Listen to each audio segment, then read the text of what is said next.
We have low-flying crows this morning. They already went low that way. And somebody started walking down this way, seen us, and went the other way. It's raining. Okay, where'd your crows go?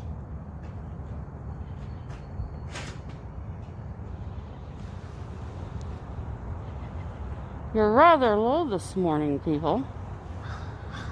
Oh, did I? Okay. No. Did I throw peanuts out to them? Yes, I threw peanuts out last night. Or yes, I think it was yesterday. Or was that the day before? I can't remember. I threw peanuts out one day. Might have been last night.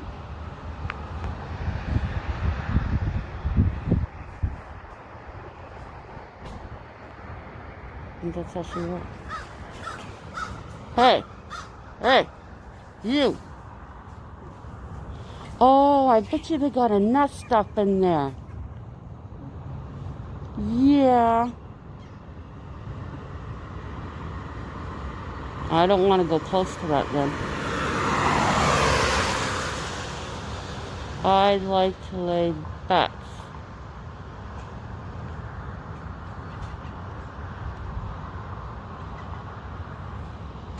Yeah. You're nesting up there, aren't you? Oh, that's grainy.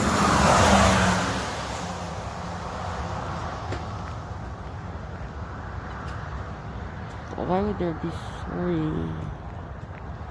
Interesting. And one lone seagull. Huh? They're standing in the rain. I know. I love the rain. It's blessings from the goddess. Because she is the rain that falls. She is the ground beneath my feet.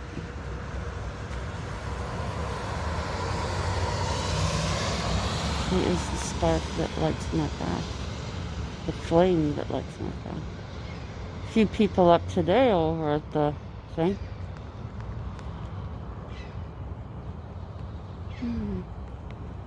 Nice morning. Hubby. Whoa! One more. Let's see. Can he do it? Whoa! Have you all ever seen that? Yup. I'm standing on the toilets. Hi guys, White Witch 110 here. I've got a cat stuck at my feet. I don't know if you can see him. Can you see him? There he is. Hey, Bo. Bo. Bo. Bo. Bo. Hello. Crazy kitty. Now, I gotta straddle this cat. Before I start in with tonight's locations, something hubby and I have been noticing on the bus. Now, there are still people getting on and off the bus without face masks or gloves. That's fine. But these people get on the bus. They touch every pole. They even touch the button when they're going to go get off. And I seen the woman do this today. And I was like, what? As I said, she touched all the poles. She even pushed the button to get off at her stop. And then she gets to the, what I call a giggle pin at the stop light or at the lights. You know, you press the pin to hurry it up. And she used the back of her hand. I'm thinking she just touched everything in the bus. What the heck? Or you get the person that touches all the poles in the bus and then gets up to the button to ring to get off, and they use their knuckle. You just touched every pole in the bus. Why are you bothering just to use your knuckle now? It doesn't make sense, people. Or you see them with, I'm going to have to glue that, with their gloves on and their mask on, and they're touching their face. Like, even though the mask is there, they're touching where it isn't, right? It's crazy. But I guess everybody has their little quirks. But we're still shocked at the amount of people who are getting on, even tonight, getting on, no mask, no gloves, touching everything. You know, or one guy, he had a mask on, but he had no gloves, and he's touching all the poles. I don't know. But the weirdest ones are the ones that touch everything in the bus, and then they get up to that button. That is, I don't know. And today, hubby and I were at different locations. I was at our normal one. He was over at the other location, filling in for the gentleman who had a day off. And one of the executives came up to hubby with a nice little bag. Oh, with a little bag with some goodies in it. So some chips and stuff like that. Just as a little thank you. I thought that was really sweet. Because during the day, you do need to take a break and eat something. And even if has sugar, it still was extremely thoughtful, because they didn't have to take the time to put those together. So that was very much appreciated. And then also, one of the executives, I don't know his title, and this is Mike's dad. You've heard me mention Mike. He said that if we needed gloves, to use some of the gloves from work to get back and forth. Oh, I thanked him for that.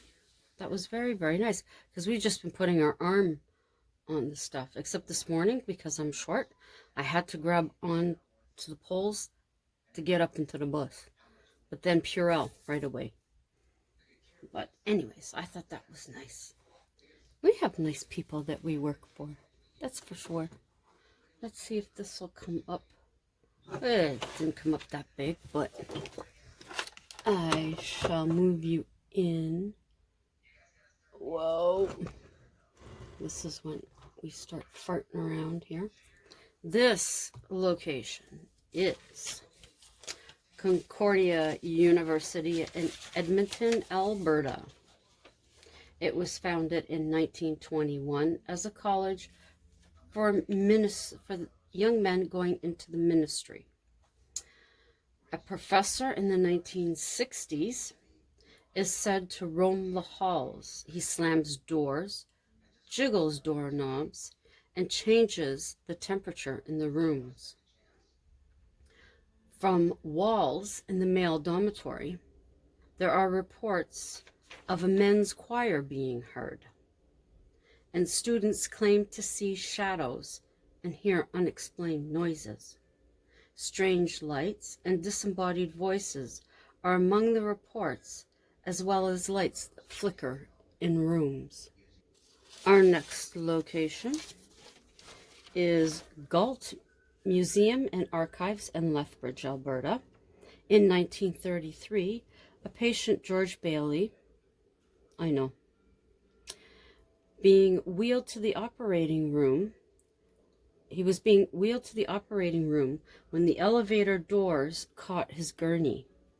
He fell head first into the elevator shaft. He lived 1 day after. As a matter of fact, they even found him walking around in the basement.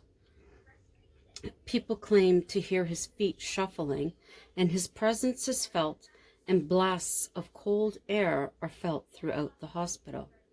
The upper level was once the children's section of the hospital. Visitors claimed to hear children laughing and quiet conversations.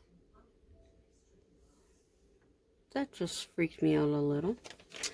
One gentleman leaving late at night turned to find a young girl waving goodbye. And an indigenous man leaving late observed an indigenous children waving to him from a window. Now, this isn't the greatest photo, but this is Bowman's Art Center in Calgary, Alberta. I only have 2 reports from this location. One is of a young Chinese girl who is seen in the women's washroom in traditional clothing. It is said that she was beaten as a punishment. And also a young girl is reported to be heard crying in the washroom by staff and visitors, and when women have gone in to help, there is no one there. Now this is the next location. It's Yates Memorial Center in Lethbridge. 2 young girls have been seen in the storage area, then heading into the washroom late at night. The dressing rooms and green rooms are known to have the smell of perfume when no one is there. Figures have been observed in 1920s clothing on the 2nd floor long after the theater is closed. And a woman seen children playing Ring Around the Rosie. When she shouted at them, they disappeared into the storage area. When she opened the door, they had disappeared. A voice has been heard of a female singing on stage when no one is there. And also in the green room, people report a crowded feeling when they are the only one. Okay, and our last location of the evening is the Waterdale Playhouse in Edmonton, Alberta. It was a fire station, as you can see, in the 1920s until it became a playhouse in the 60s. It was built in 1905. Witnesses claimed to see a spirit on the back stairs and the green room. At the beginning of each play, the spirit will visit. Unseen hands steady people on the stairs, and props are known to move on their own. Lights will turn off and on. One spirit goes by the name of Walt. He died in the building in 1909. Hoofbeats have been heard in the building, and the smell of manure can be strong at times. There are reports of the clanging sound of a bell, and below the building was found a jail where people were thrown in, and some died there. Now imagine it being, as it would have had horses in it. I don't know if this far along if you would be able to still smell the manure, but who knows. Now I'm sure everyone knows who this is. I've only ever seen one in the wild, and that was at Britannia Conservation, and it was up in a tree. Porcupines are 60 to 90 centimeters in length and weigh from 5 to 16 kilograms. They live in wooded areas. They can climb trees, and some spend their entire lives there. They are nocturnal animals, and they can live to 27 years old. They eat leaves, herbs, twigs, and green plants. In winter, they will eat bark. Their defensive behavior is quill standing, teeth chattering, and emitting an odor when attacking. When quills are raised, they resemble white streaks in a skunk's back, on a skunk's back. The quills are hollow. They only use odor when sight and sound do not deter a predator. They run sideways when attacking, and the quills will release on contact or drop out by shaking. New quills will replace these. And there are antibiotic properties in their quills. This helps to aid the porcupine when injured. Now, we all know this little sweetheart. Oh my God, so adorable. We did have raccoons at work. One day when we were taking the garbage, well, actually it happened a couple of times, but the one day we were taking the garbage out, one came flying out of the bin, and another one was stuck inside. So hubby went inside the warehouse. I believe he went inside, yeah, and got a pallet, brought it out. I tried to keep it at one end of the bin. Hubby put it down. The raccoon crawled up and took off. But they're so cute. Raccoons are 40 to 70 centimeters in length and 5 to 26 kilograms in weight. Did I say length? 40 to 70 centimeters in length and 5 to 26 kilograms in weight. Okay. They have a thick underfur that keeps them warm in the winter. They remember solutions to tasks.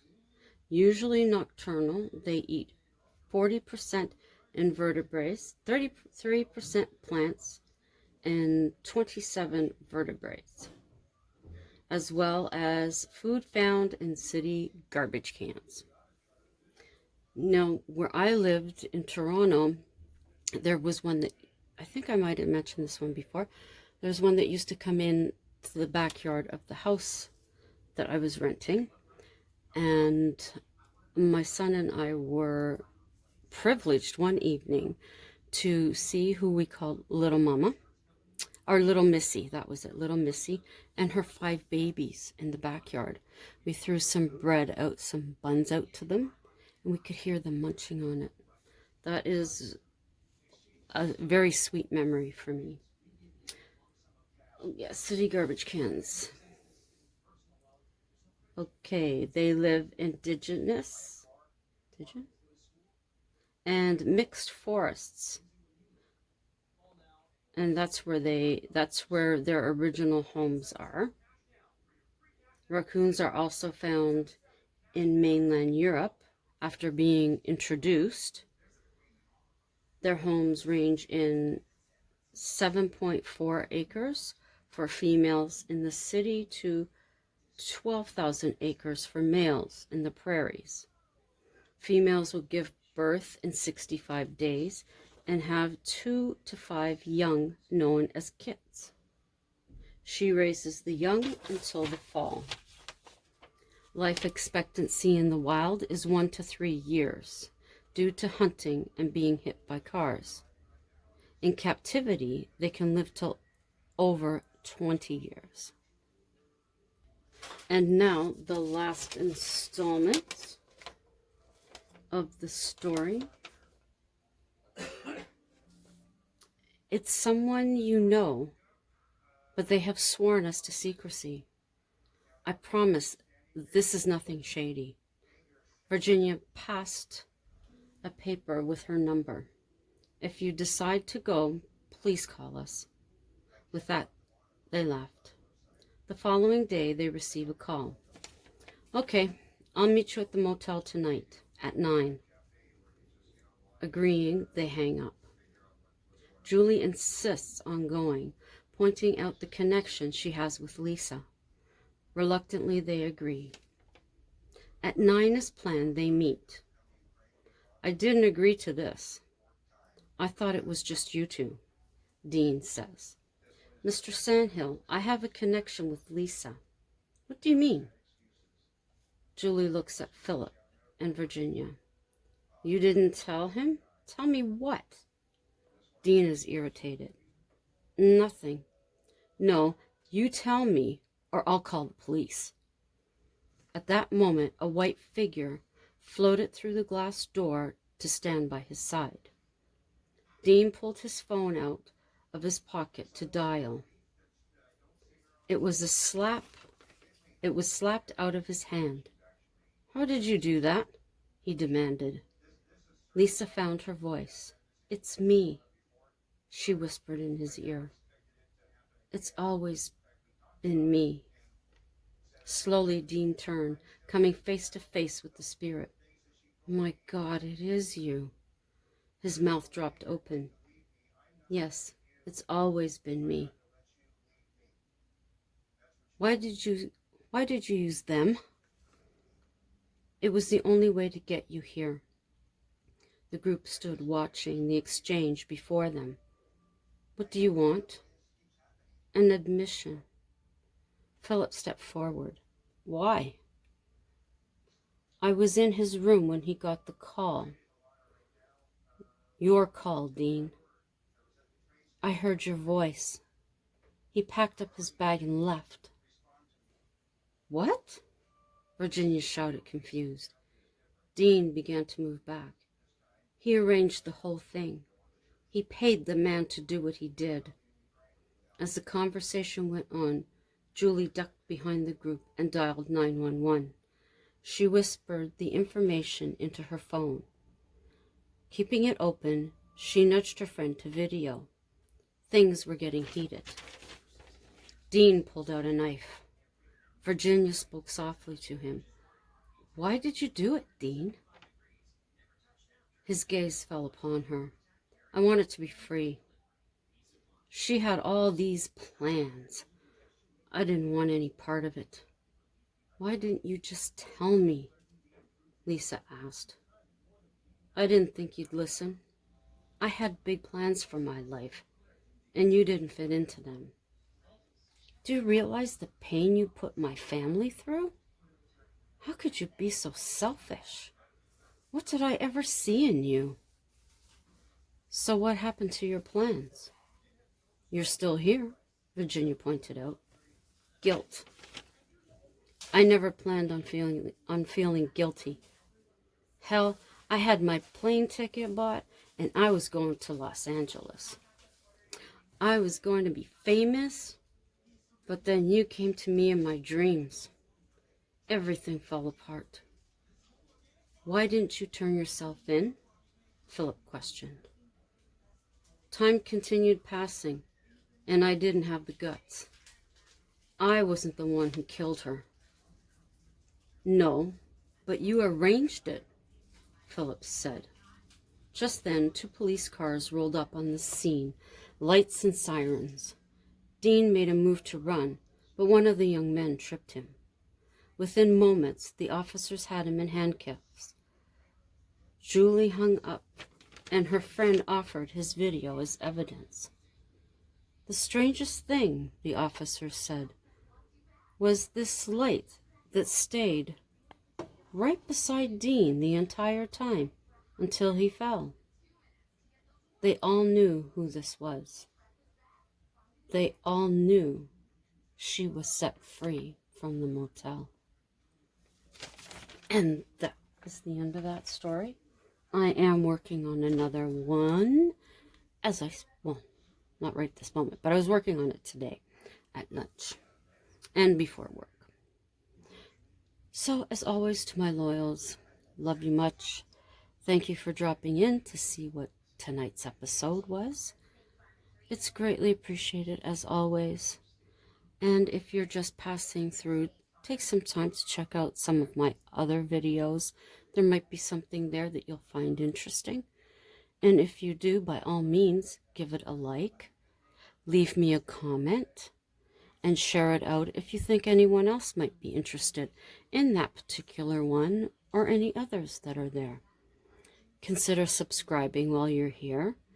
And if you'd like to be notified, click the notification bell so you will know when I upload. So I hope everybody's Friday was okay and that you found things to do. And I hope the rest of your evening is a quiet one, a relaxing one. Tomorrow, hubby and I are out to Costco to get our medication and probably a little bit of groceries while we're there. And then we'll be home to spend time with Boo. Got some laundry to do, of course, and then that should be about it for our weekend. So, until tomorrow night, as always, ciao for now.